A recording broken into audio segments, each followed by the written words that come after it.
Now we move on to our next speaker. Our next speaker is Dr. Srinivas Jaginder. He has completed his PhD from JND University, Anandpur in CSC. He is currently working as Associate Professor in IT Department, Madhusri Engineering College, Hyderabad. He is a dedicated academician from the past 17 years. He has written one textbook, 22 research articles, and published three patents so far. He also has received an academic hardware grant from NVIDIA USA for a project. His research interests are computer vision, natural language processing, and machine learning. Now I hand over the section to you, sir. Yeah, good evening, everyone. This is Dr. J. Srinivas. Thank you, Gino, for the introduction. That was very overwhelming. Hope I'm audible. Yes, sir. Yes, sir. Audible. Okay. Okay. Without wasting much of the time, I'm going into my presentation. Just tell me whether my presentation, my slides are they visible or not.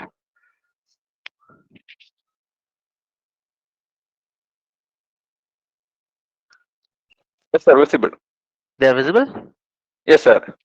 Okay. Yes. Looking at the research, looking at the group here, I have taken this particular topic for my presentation. That is how to publish a paper from title to references. So, yeah, first of all, I thank the organizers for providing me this opportunity to talk in front of all of you. Uh, so, first thing is I want to publish a paper. So, before publishing a paper, uh, and I'm from technical background, so most of my presentation would be a bit leaning towards technical side. So, sorry for that. Uh, So questions to answer before you write a paper. So what type of questions? Why should I publish this work? So are you going to do a PhD? Is it for your PhD? Or is it to get an increment if you are working somewhere? Or is it your interest? Or is the topic new? Is it a burning topic? Yeah. And when should you publish? So when you have got all the solutions for the difficult problems that are there in the topic, yes, if all this happen, then you can start preparation for your manuscript. So I have listed here the first one here. Is the topic new and interesting? Yes. Then you can go for it. This is the first check mark. Is it the current hot topic? Yes. Have you provided the solutions to some difficult problems in this particular topic? Yes. Are you ready to publish at this point? Yeah. When you say ready, are you mentally ready? Are you economically ready? Are you sane enough to do the publication? Yes. If all of this, if all this checklist you get an answer as yes, then you can start preparing for the manuscript. Right. And before that, the most important thing is why you are publishing this work. So as an employer, your employee might be pressurizing you so that if you don't publish a paper, then your increment would be stopped. So that is one problem that an employee will be facing. A student, a student who is a master's or who is a scholar, a PhD scholar. So if he doesn't publish, then his work, then his PhD thesis or his MTech thesis will not get through. So those may be the constraints. Or in general, if you out of his interest or her interest, a person can do the publication. So first of all, what are the types of manuscripts where you can publish? So I can go for a very big publication that is full length article, which are original articles. So these are the most important of the papers. So and if you have done a very significant job, then only you can go for this full articles. Or you can even go for letters or rapid communications or short communications.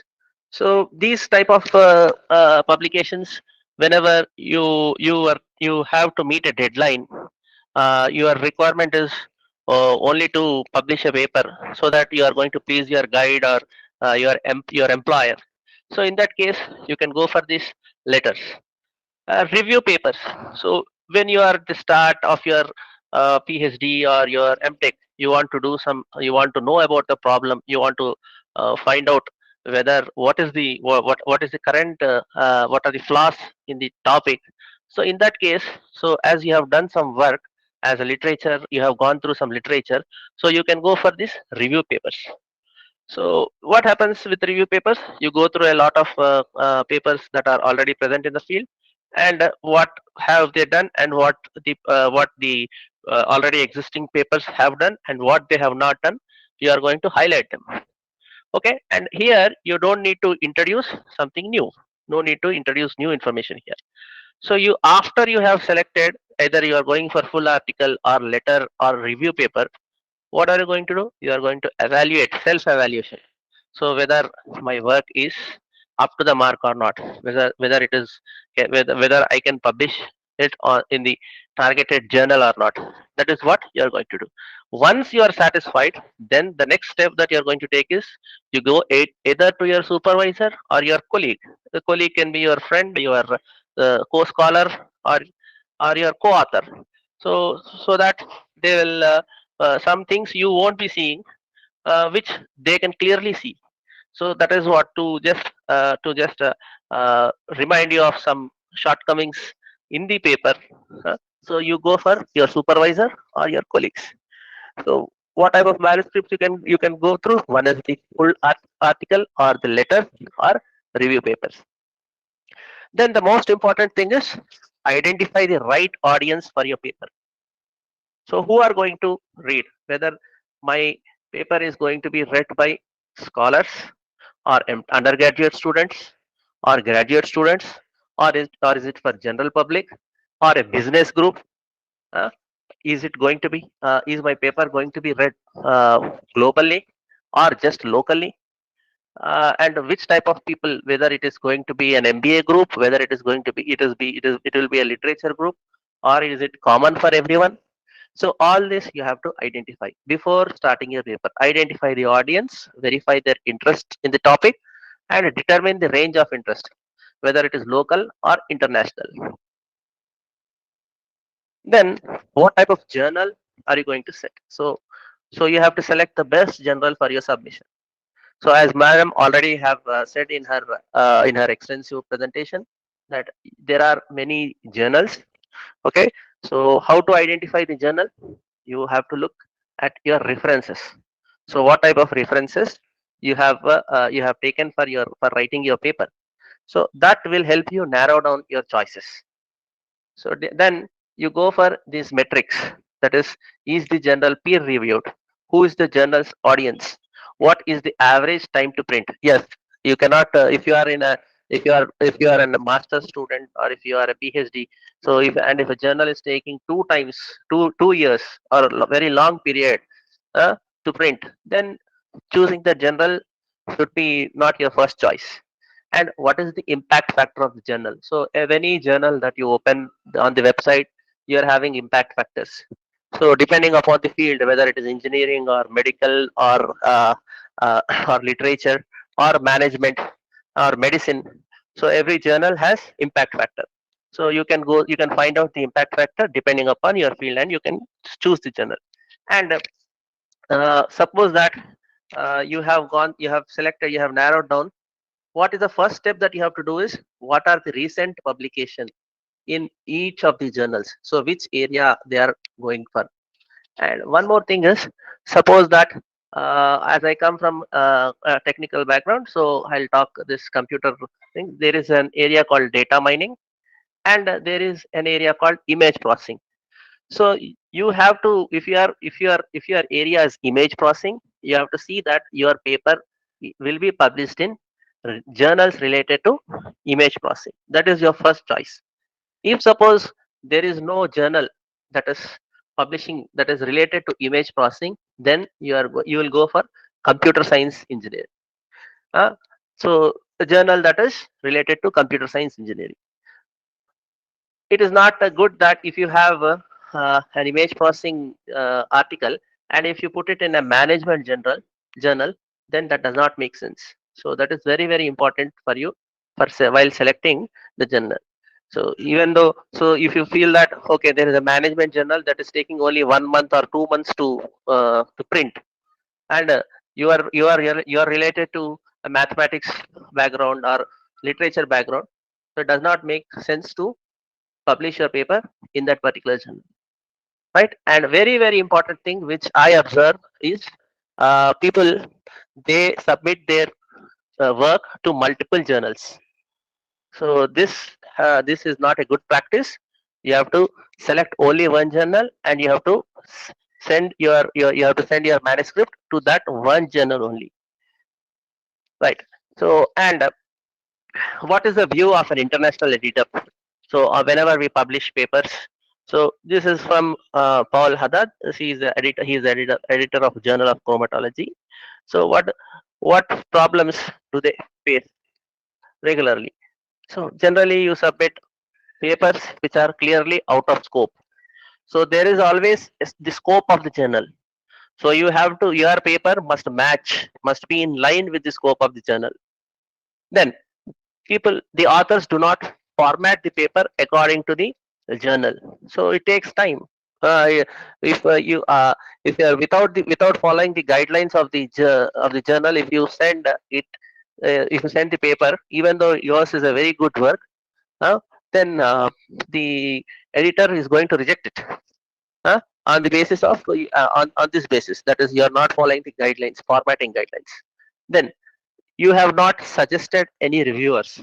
So editor, because this is a this is a very time taking process, so you have to submit, you have to suggest reviewers who are whom you feel that they are the uh, they are the experts in that particular field. Then if you are going for an English, that is, I used here English, but if you are going for a particular language, so you have to maintain the standards of that particular language. Then reviewers, they pass comments, and if you are not seriously taking their comments, so that is also one aspect which bothers any editor. And your, due to some reason, your manuscript was rejected, but still the editor has given you a choice that, okay, you make these revisions, then we will consider your manuscript for acceptance. But what you are doing, you're not revising, and as it is, you are again submitting the article. So this is one point that you have to take care. Uh, yes, are you following? Hello. Yes, sir. Yes, sir. We are Yeah, following. Yes, sir. yeah. Sometimes when I'm on this online presentations, I feel I'm shouting in the dark. Okay, right. We are listening. So then, what makes a good manuscript? So how do you create how do you write a good paper? So the first thing is, your manuscript should contain a clear, useful, and exciting scientific message. So if it is related to science, if it is related to literature, or any file that is specific, and there is some logic. Okay, so usually from there are different parts of a paper, like you have abstract, then you have introduction, then you have literature survey or related work, then the methodology that you have used, then you get results, then the discussions, and then finally you have the conclusion and future scope. So there should be a flow between all these aspects of the paper, all these parts of a paper. So there should be some logic that is connecting, so that whenever at the end of the day, the reader should find interest. Okay, so he pays some money, he downloads the paper, and he reads. So there should be value for that money, right?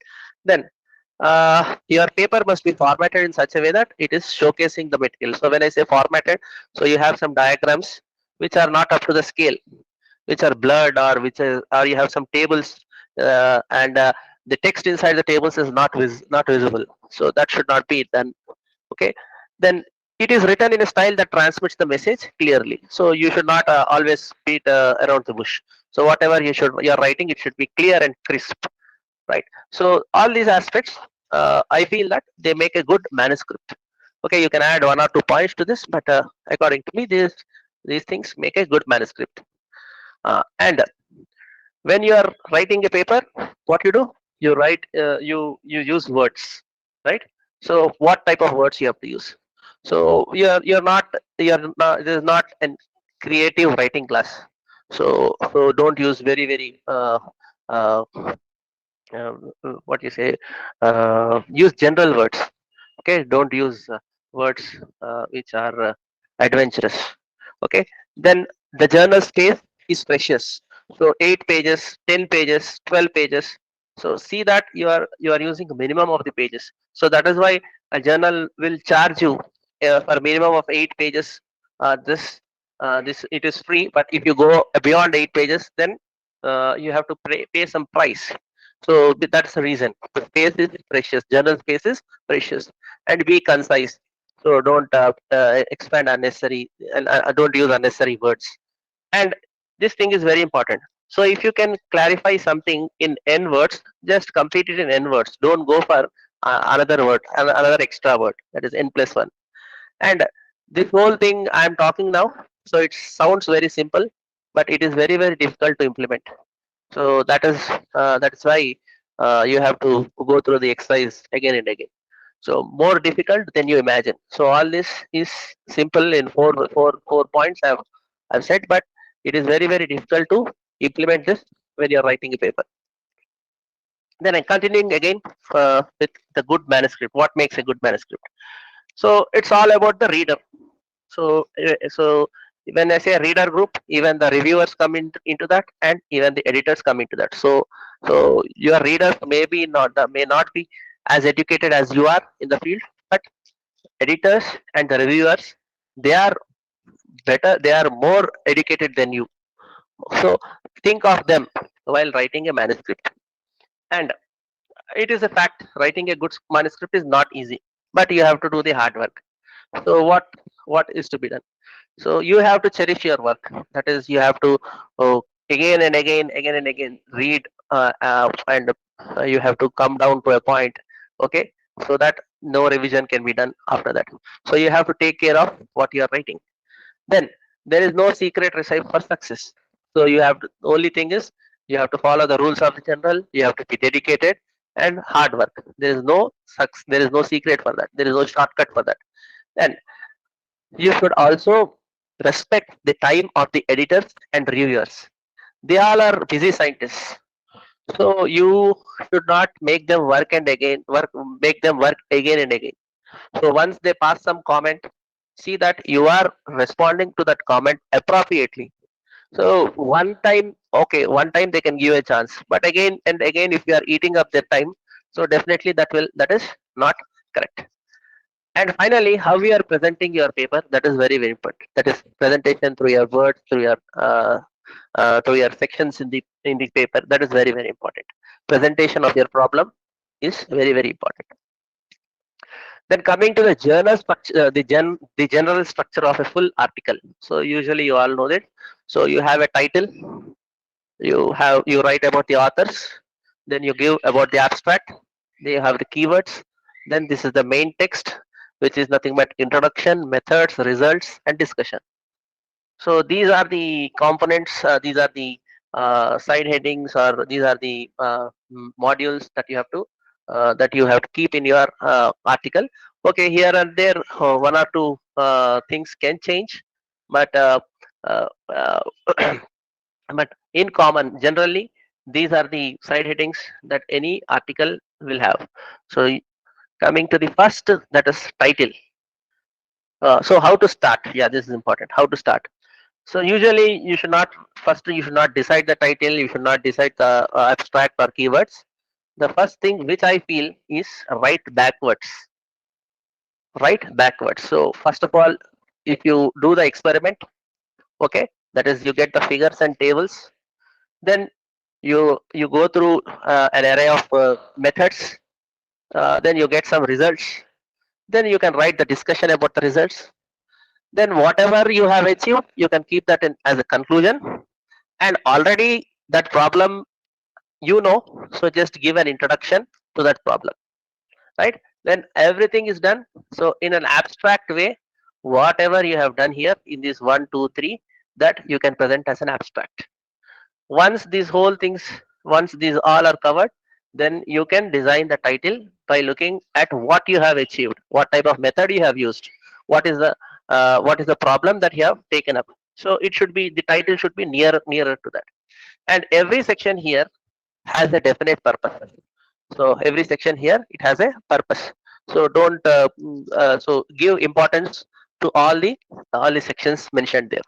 So first you write, you draw the figures, you decide upon the figures. Suppose there is an architecture diagram. So you are going to, or a flow chart. You are going to you have to decide upon the figures. How many figures? What type of figures? Right. Then you have the result. You have the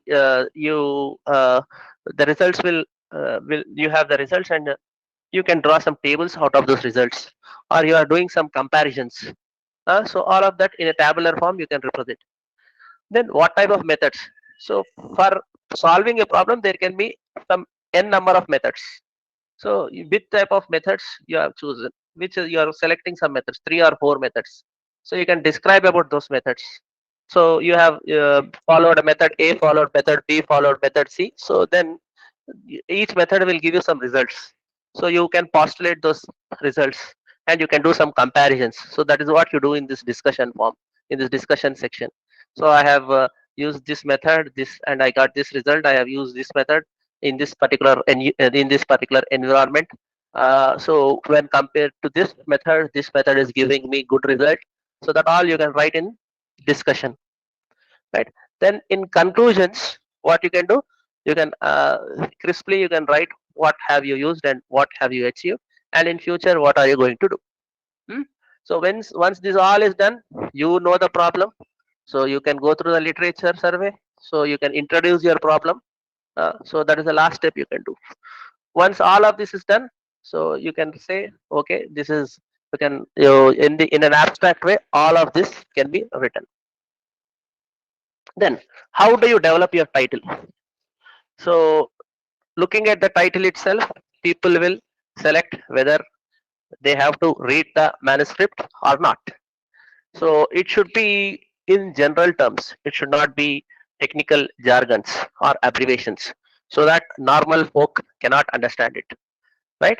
So that is what, this is the opportunity to attract the reader's attention.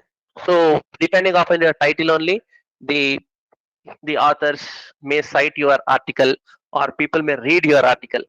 So keep it crisp, keep it informative and concise, and don't use jargons, technical jargons and abbreviations, like a CNN model for image processing, or so what is CNN? No one, so only a person who is expert in computer vision, or who is expert in this artificial intelligence, he knows what is a CNN. So other people do not know what is meant by CNN. So don't use abbreviations, uh, don't use that technical jargons, right? And always it is good if you are having co-authors or your supervisors. It is always good to discuss your title with your co-authors, right? And one thing is, you must be in a position to justify your title. That is the very important point which I have not mentioned here. You must, as an author, you must be able to justify your title. So once you justify to yourself the title, then you can, if someone is asking you, that is like a reviewer or your supervisor is asking you, you will be in a position to explain that title.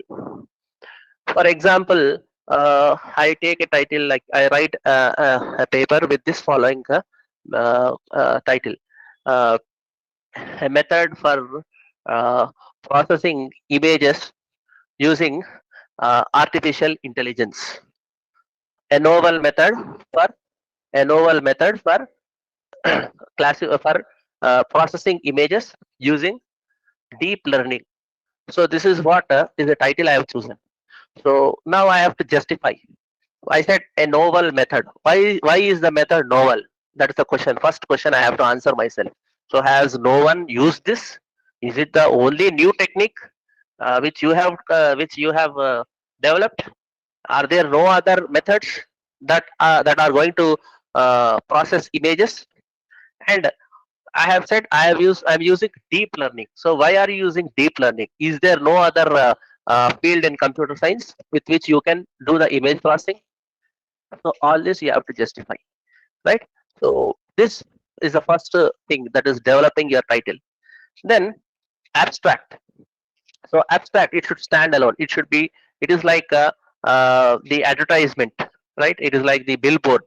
Okay. So again here it should be abstract, should not have jargons. It should whenever people whenever you look search in this Google or any other search engine, so people get, okay, whenever they click on the link to your paper, they will be first shown the abstract. Then only whether they are satisfied or not with the abstract, then only people will download your paper. Okay, if it is a paid general, if it is what you say, if they are willing to pay or not to your work, so your abstract is going to play vital role, right? And in the abstract you have to be very accurate and specific, and you have to follow the limitations. Don't exceed more than 300 words. Okay, simple, it should be simple. A clear and strong a clear abstract will have a strong influence. Okay, so it's like a billboard, it's like the advertisement of your complete paper. Keywords. So I think the speaker before me, she has explained about keywords. Why are keywords used, right? So by typing the keywords itself, you can people search for your manuscript. So you should you should use keywords in your paper, and they should be correct, because they are important for indexing and searching. And they should be crisp. They should not be so too broad, so that if I say computer science engineering, and if I type computer science engineering, my paper which is related to deep learning, that should not pop up. Only my paper should pop up when I am typing the word artificial intelligence, or if I am typing something like deep neural networks. So these are the keywords, or image processing. These are the keywords that I'm going to use. So it should not be too broad or too narrow. Okay. Then use only abbreviations that are firmly established in the field. So in my field, CNN means my group of people, they know what is CNN. It is a network. It is a convolution neural network. So only those types. So you don't invent new abbreviations. That is what I'm saying. And check the guide for authors. So what are the what are the guides, like how many what is the number, what is the label, what is the definition, range, and other special requests. So how many number of keywords you can use, what is the range, right? Then the next thing is introduction. So you have to introduce your work. You have to introduce your work. So here you are going to describe your problem in this area, in this particular segment of the paper. You are going to describe your work. So you have to always, my advice is, you have to always start with these words. In the past decade, or in the near future, in the recent past, these type of words you have to use when starting the paragraph in the introduction. Because very recently, when I've observed the papers, this particular problem has popped up. So that is how you start the introduction. So you introduce, like if you are watching these movies, if you watch movies, so there is an introduction song. Usually in South India, there is an introduction song for hero or for the heroine. So this your introduction. So your hero is the problem here. Okay, that is the problem. So you cannot put a song here. So you have to use that same terminology. That much hype you have to create for your problem. So you have to show to the people that you have done something very big. Okay, so describe the problem, and you have to say, yes, are there any existing solutions? Yes, there may be some solutions, but every solution may have some limitation. So even you have to put that limitation, and what is that you are achieving. So that is what you have to show. Then you have to why have you have to clearly show what is the relationship between your problem and the journal that you have chosen, whether it is coming in the scope of the journal or not. Then what type of publications are already present on this particular work? That is what you are going to describe. You are going to cite certain manuscripts in this place here.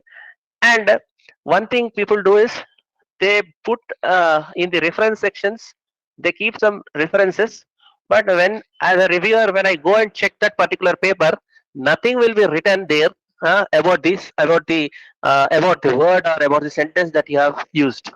So that is very very bad practice.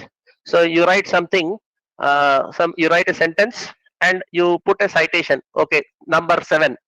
So as a reviewer, if I go to number 7 and if I click on the paper and check, I read the complete paper twice or thrice, I will not find any reference. I think that paper is irrelevant. So this is not correct. This thing you should not do. Okay. And what are the main pitfalls? That is the problem when people are trying to introduce is you don't use many words. Okay, then use only words, that is the number of words should be limited. The thing is you have to grip the reader to your paper. So once you are, see, if you are giving a message, okay, in WhatsApp which is more than 15 lines, you simply move to the next message. So if you that is the attitude of the reader. So you have to see that you are not using many words. Then don't use result, discussion, and conclusion, all of them in the introduction. Okay, it is, don't use a mixed bag. Just you have to use the introduction. In the introduction section, you have to only write the introduction. Uh, and you don't use this particular this type of feel, that is used car salesman feel. Okay, so don't try to oversell your problem. That is what I mean. I want to say don't okay, one time you can say that okay, our solution is novel. To, don't again and again say that we have introduced a very new technique. This is a very big thing that we have achieved. So don't use it many times, right?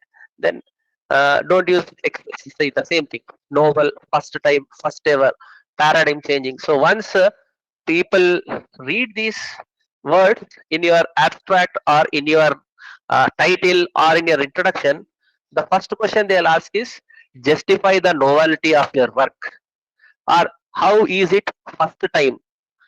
Justify. The reviewer will ask this type of questions. First ever.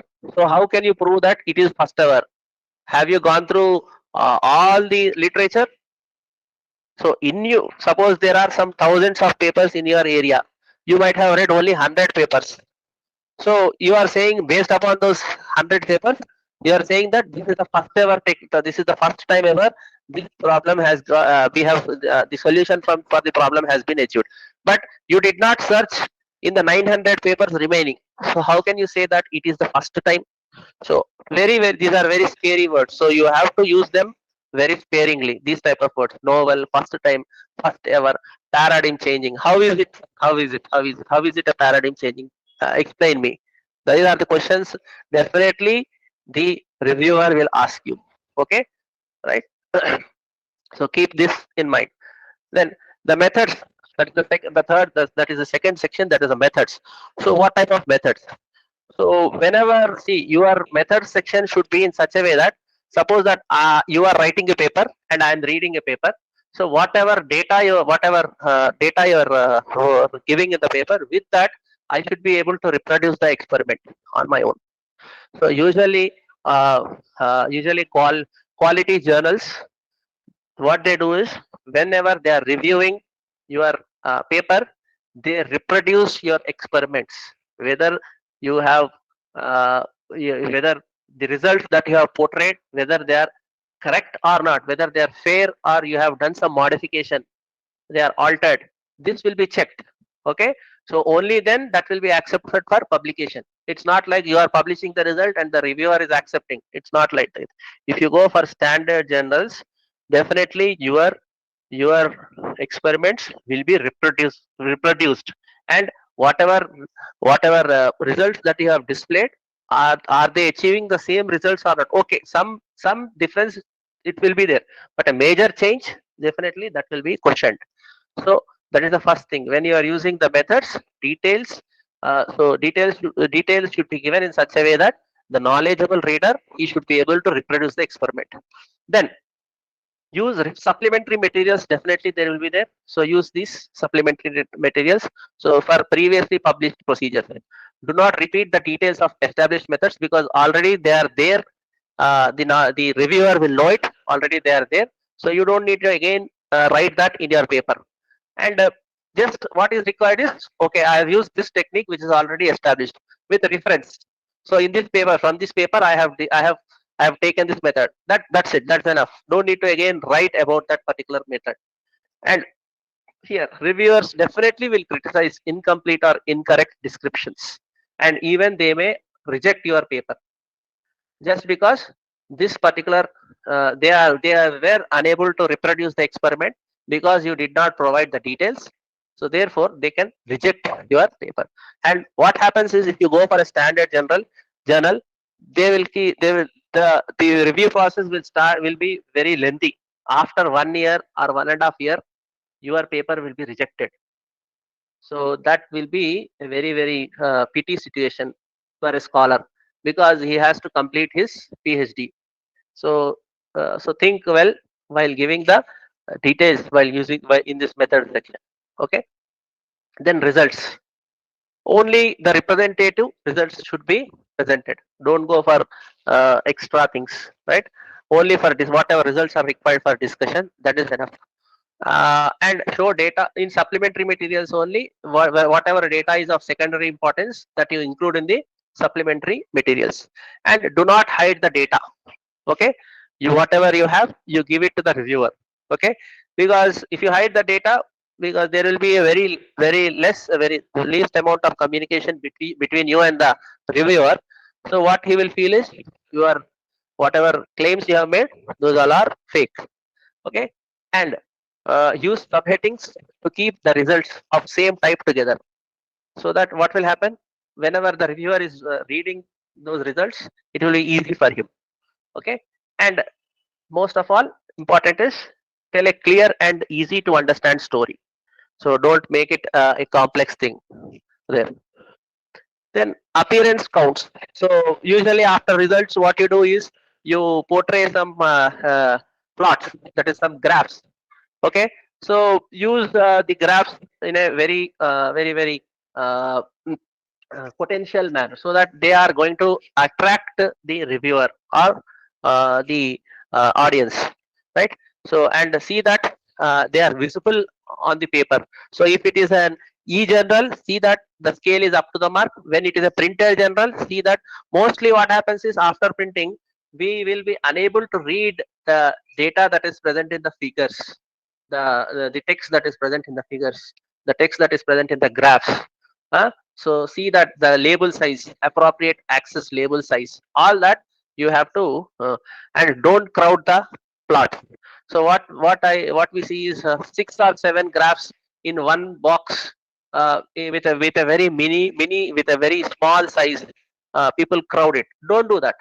Okay, 3 or 4 sets per figure. That's enough. And each photograph must have a scale marker of professional quality. Okay, on one corner. And use color. Don't use color photos when it is not necessary. Okay, just if it is needed, only then you use the colors, right? Because only for scientific purpose, or else use black and white only.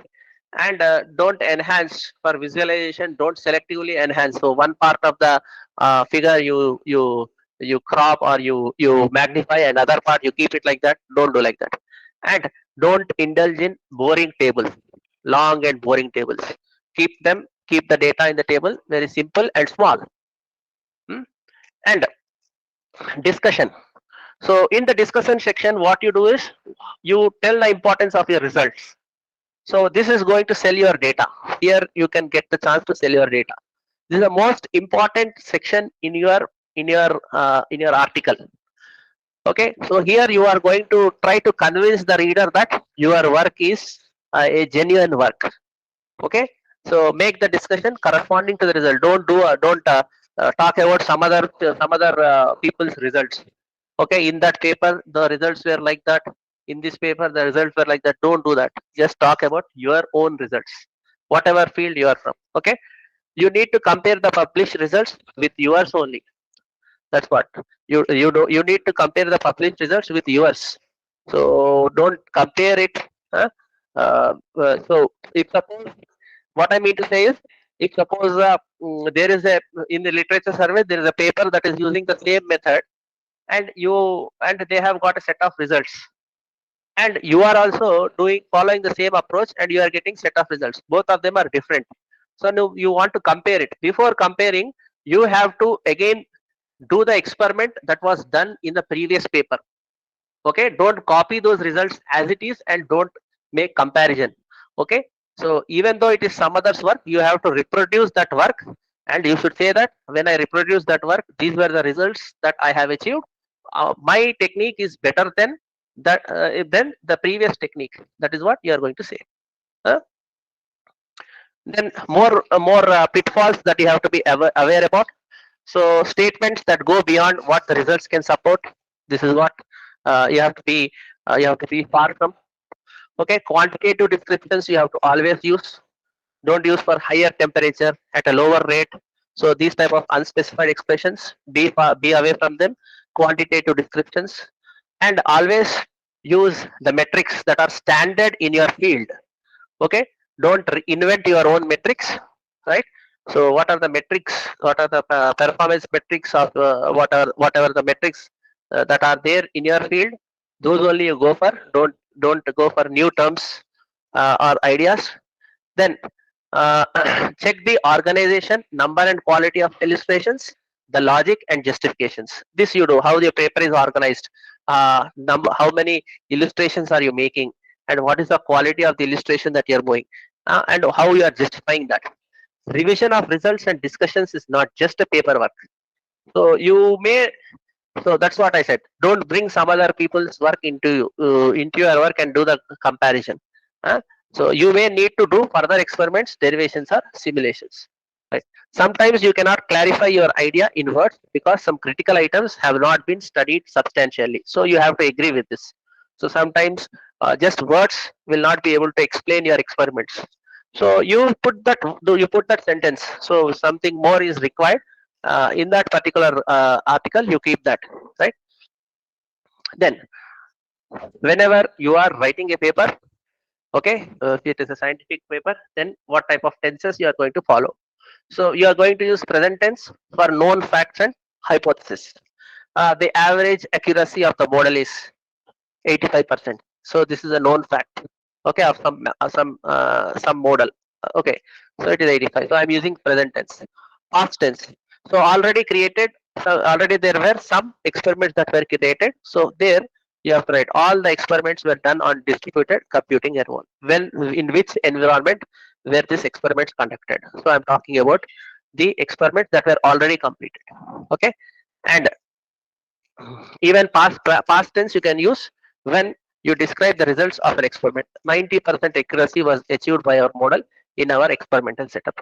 So these are the tenses. Don't use I have, or we have achieved the results, or I have achieved the results. You have to always write this paper, or this work, or this manuscript. So that is what you have to use. You don't use I or we. Okay. Then finally, how do you write the conclusions?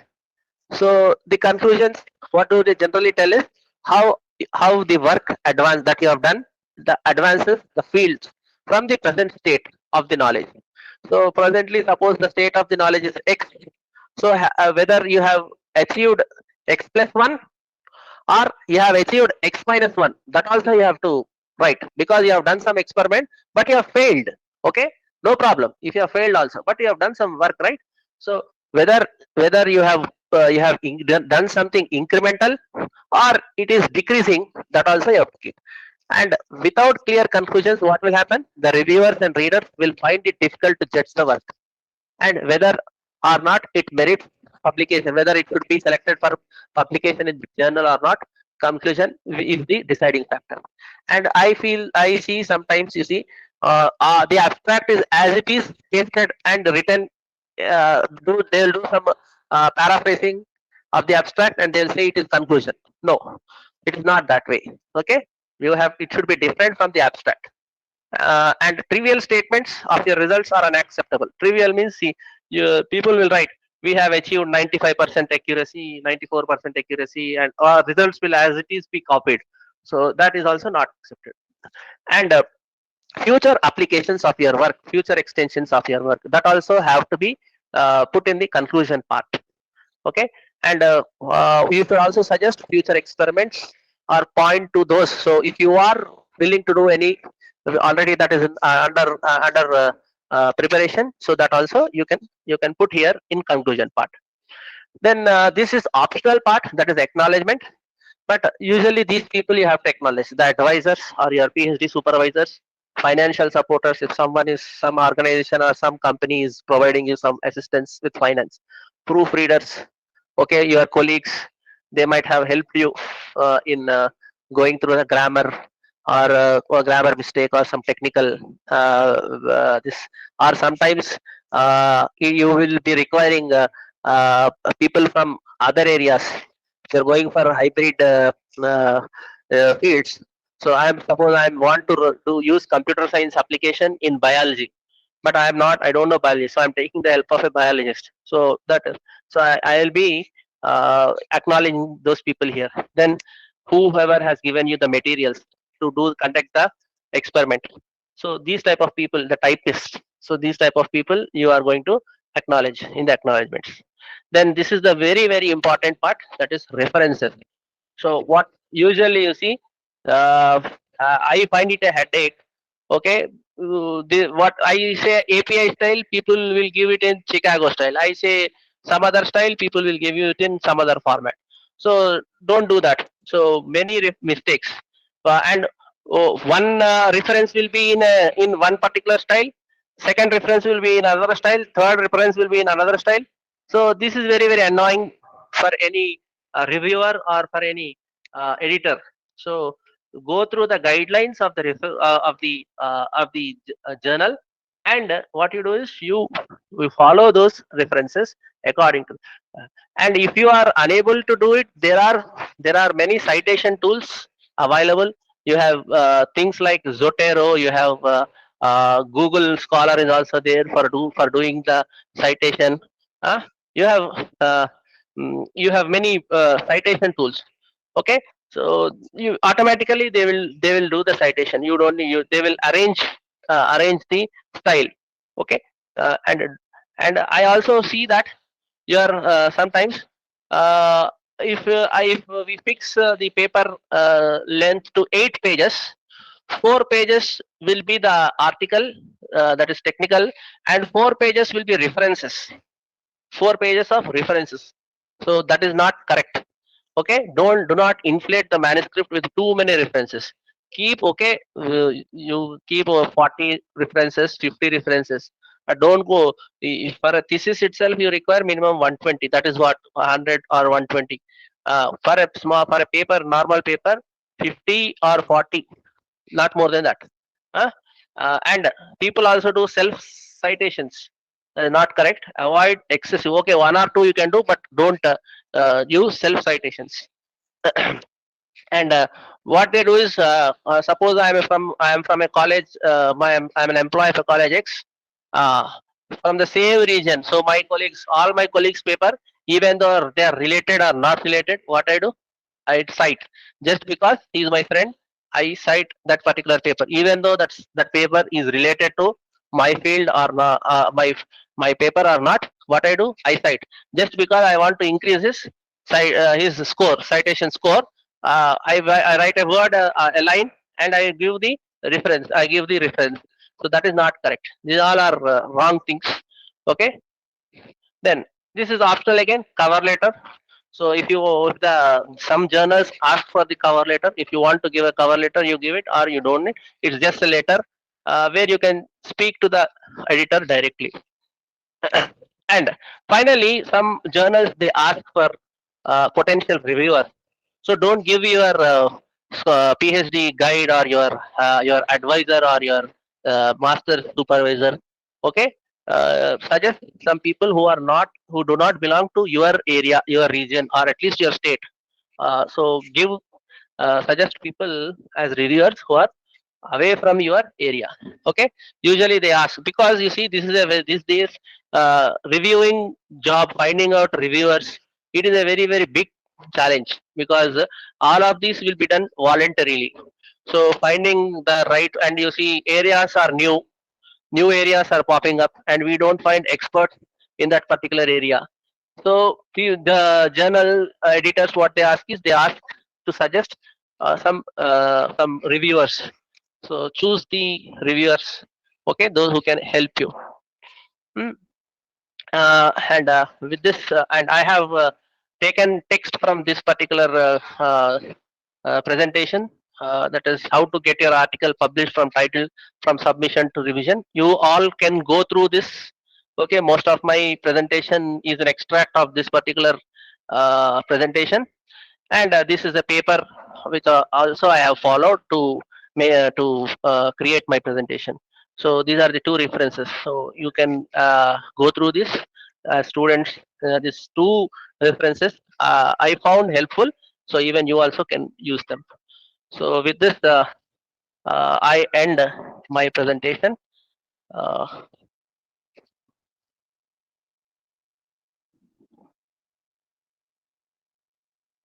so if you have anything to ask, I'm open for questions.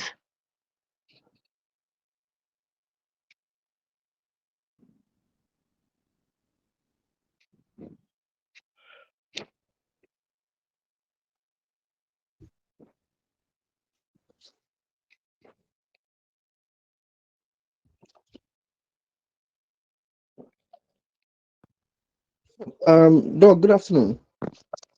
Yeah. Good evening. Okay. Please tell. Please ask. Yeah, okay.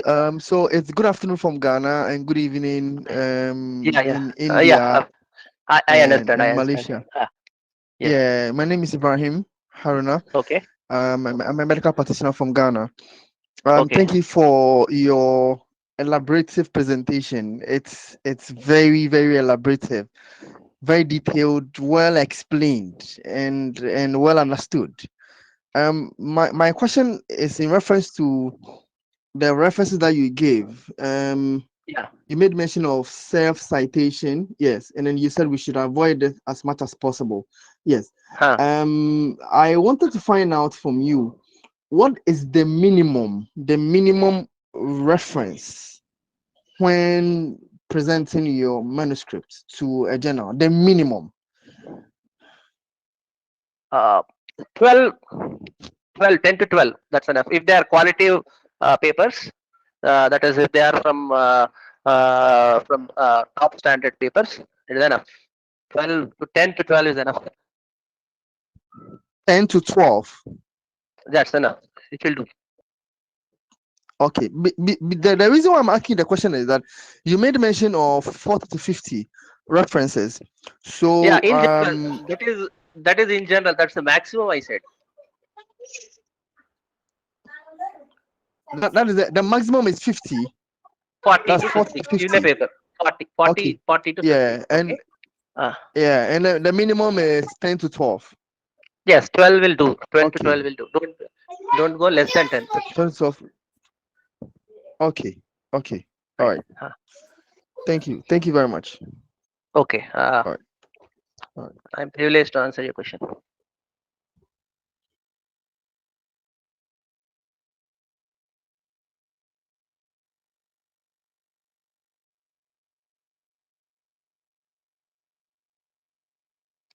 Okay. Anyone else? Dear participants, if you have any questions, you can ask. Okay. I think Revati, Madam, Dr. Revati and Mrs. Josna Devi, they both have raised their hands.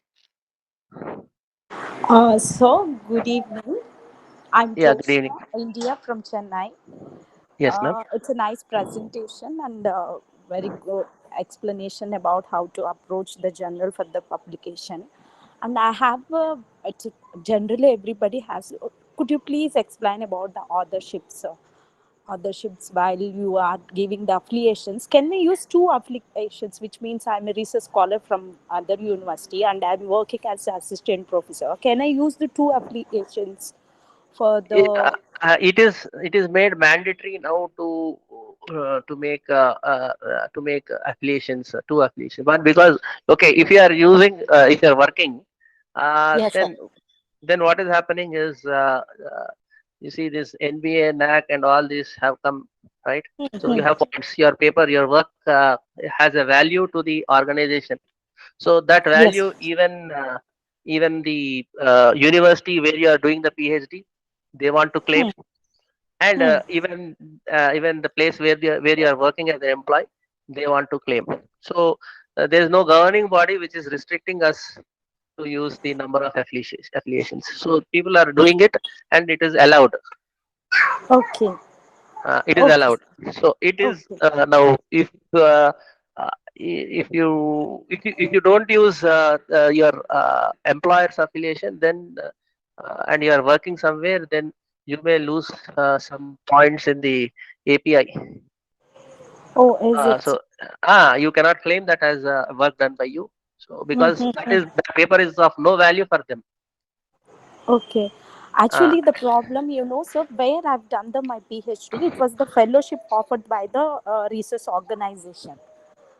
Then there I've done that my PhD. I'm about to publish the paper where I was working. So where I'm working, that this institution, the institution where I've done the project, people are not okay to have this second where I do work the affiliation with that. So in that criteria, what has to be done, sir?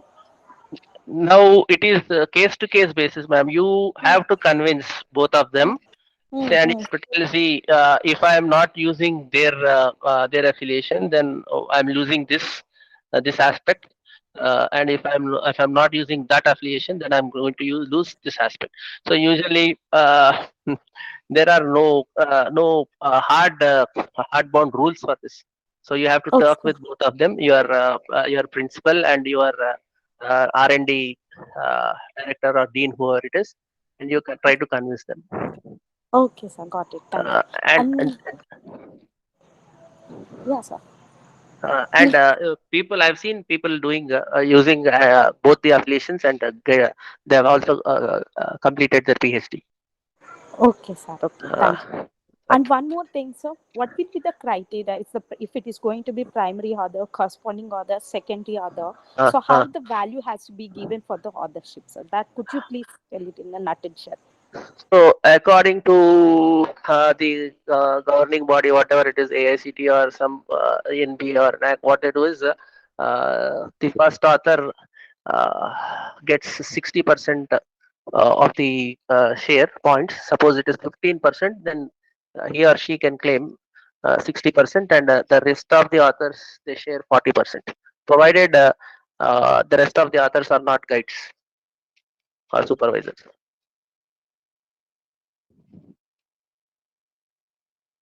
So that is the correct.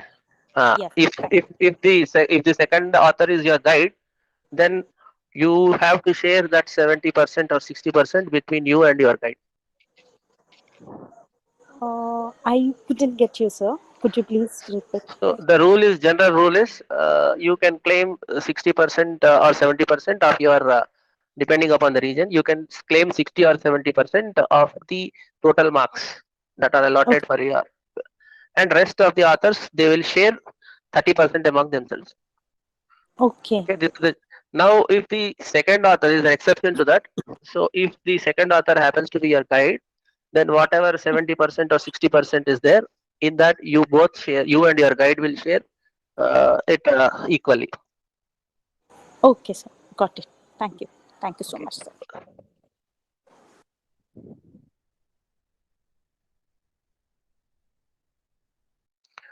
Okay, I think we can conclude here. If there are no questions. Sir, good evening. I would like to ask a question. Yes, sir. Yes, sir. Please go ahead. I am Dr. Arsanal from Ambala City, and sir, I completed my PhD from Jamia Millia Islamia, New Delhi, in 2016. can I Okay. publish my PhD in book form, and what are the parameters? Need I do some changes, or how can I publish? Because I want to publish this in book form. Yeah, there are some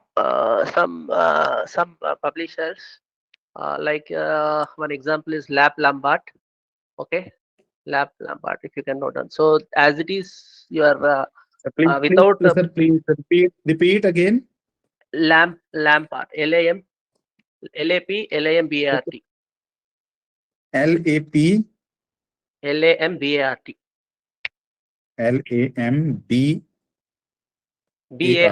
Lab. It is German based publisher, okay, international publisher. So Okay. they allow Okay, sir. you to publish. They allow you to publish your PhD thesis, provided you are doing some changes, because already your PhD is your thesis is already, it is kept in a repository, okay, in Shodh Okay. Ganga and in Freebet. So both they check Sir, the Sir, sorry to interrupt you. When I completed, my PhD is not on Shodh Ganga because I got registered in 2010. Okay, then no, there is no. At least your papers might have been. Will have the same content, right?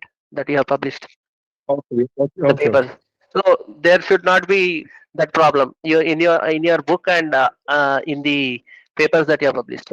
And usually when you are publishing a book, these people don't ask you references. This results. Okay. So without the So results, I want to ask, need I change the title of the PhD thesis? Yes, sir. Yes, sir. You have to make it more generalized. Okay. And this is the publisher. How can I contact this publisher, and through Please email or? please type it in the Google. They have on the website. They have the process. Okay. They provide me in print form the book, or Yeah, it is publishing is free of charge, sir. They put it in some on website. Okay, you Okay. have to buy them. Okay. Your friends or colleagues, they have to buy at least 3 books. Okay. Okay. Sir, But there are so many journals there in India, and some journals are clone journals and fake journals. How can we know about these when we send a paper? Because some journals are listed in the UGC list, and some have the same name, but they are the clone journals. We are in a dilemma. How can I know about these the realities of the journals? sir, you have to click it from. You have to, if the journal is listed in Schemago, SCIMAGO. Schemago. So Is there, there if it is site? listed, SCIMAGO. SCIM MAGO. MAGO. MAG G for goat. Schema. GO. Okay. There if the MAGO. Okay, So sir. Okay. so that will hold the links to these journals. If you are clicking on that link and if it is opening, then that is a good journal. If it is not, if something, if that is what you check whether it is a good journal or a fake journal. Sir, what is the Scopus journal or index Scopus journal? Because I would like to continue my DLIT from a university, from LPU. And they are asking me, you must be publish your research paper in Scopus Index Journal. I am student of literature. How can I contact such journals? Sir, there is again this website scopus.com. So which Scopus.com. Scopus, SCOPUS, scopus.com. Okay, sir. It has a list of all the journals that are indexed. Okay, sir. So whatever area you are from, it may be English, it may be computers, it may be biology. So you have. I'm from English. I'm from literature, social sciences. So there is a field called area. So in that area, if you type literature, So they will list all the journals that are present in the literature area, which they are maintaining, or which they which they feel that they're qualitative. Okay. So Sir, usually the journals that are listed in the Scopus okay, sir. Scopus website, they are not they are very good journals. Okay, sir. One more question. What are H index journal? H H, index. uh, H uh, index. H. Okay, this is one more indexing technique.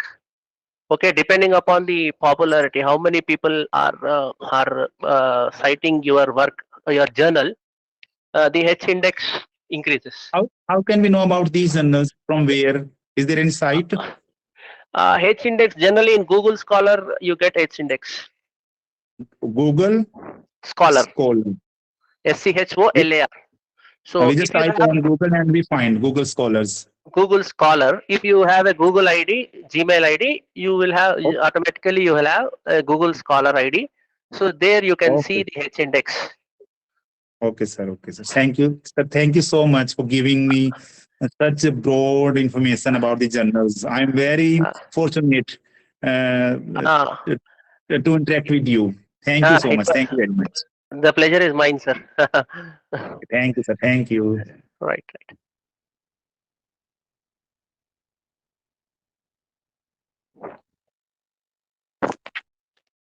Thank you, sir.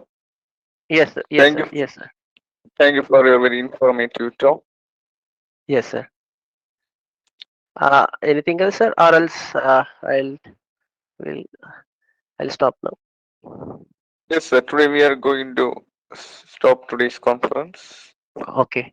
Uh, one last word from my side. Yes, sir. Thankful to my organization, Matrus Engineering College, so where I'm working, for allowing me to participate in this particular conference, virtual conference, or